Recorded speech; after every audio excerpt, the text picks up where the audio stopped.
এই তারেক বিন জিয়াদ কে ছিল? মহাবীর, যিনি স্পেন বিজয় করেছিলেন।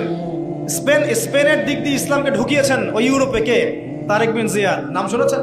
এই যুব সমাজ তো নামই জানে না, এরা তো শেকড়ই চিনে না। এখনকার যুব সমাজ কি তারেক বিন জিয়াদের মতো?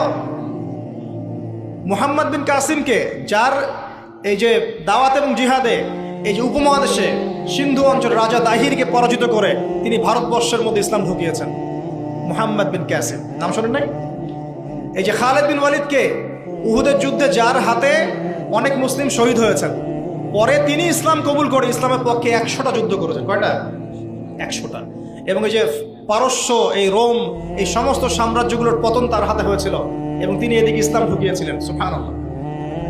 এই যে তাদের বীর সেনার নামে হল তৈরি করা আছে, দেখবেন গিয়ে শিখেন কিছু, ঘোরেন। আল্লাহ পাক বলেছেন সিরু ফিল আরদ, তোমরা জমিনে ঘুরো, বিচরণ করো। ফানজুর কাইফা কানা আকিবাতুল মুকাদ্দিবিন, লক্ষ্য করে দেখো আল্লাহ বিরোধী শক্তিকে আল্লাহ পাক কেমন করে ধ্বংস করেছে। খেয়াল করে দেখেন। এখনকার যুব সমাজের আইডল ছিল তারা, কিন্তু উমর ইবনুল খাত্তাব, খালিদ বিন ওয়ালিদ, মুহাম্মদ বিন কাসিম, তারেক বিন জিয়াদ, তারা আমাদের শেকড়, তারা আমাদের আদর্শ। তো তাদের আদর্শ ধারণ করলে তো ইসলামের শত্রুরা টিকতে পারবে না। পারবে? পারবে না। এই জন্য যুব সমাজকে এলিমিনেট করতে হবে। যুব সমাজকে যদি এমন কিছুতে প্রলুব্ধ করে রাখা যায় যে তারা তাদের জীবনের উদ্দেশ্যটা হারিয়ে ফেলে, তাহলে মুসলিমরা দুর্বল হয়ে যাবে। বুঝতে পারছেন কি? ঠিক এই কারণেই আপনার আমার মতো যুবক যারা, তাদেরকে আল্লাহর পথ থেকে সরিয়ে দেওয়ার জন্য তারা আপনার সামনে কিছু টোপ রেখে দিয়েছে, কিছু টোপ সামনে দিয়েছে।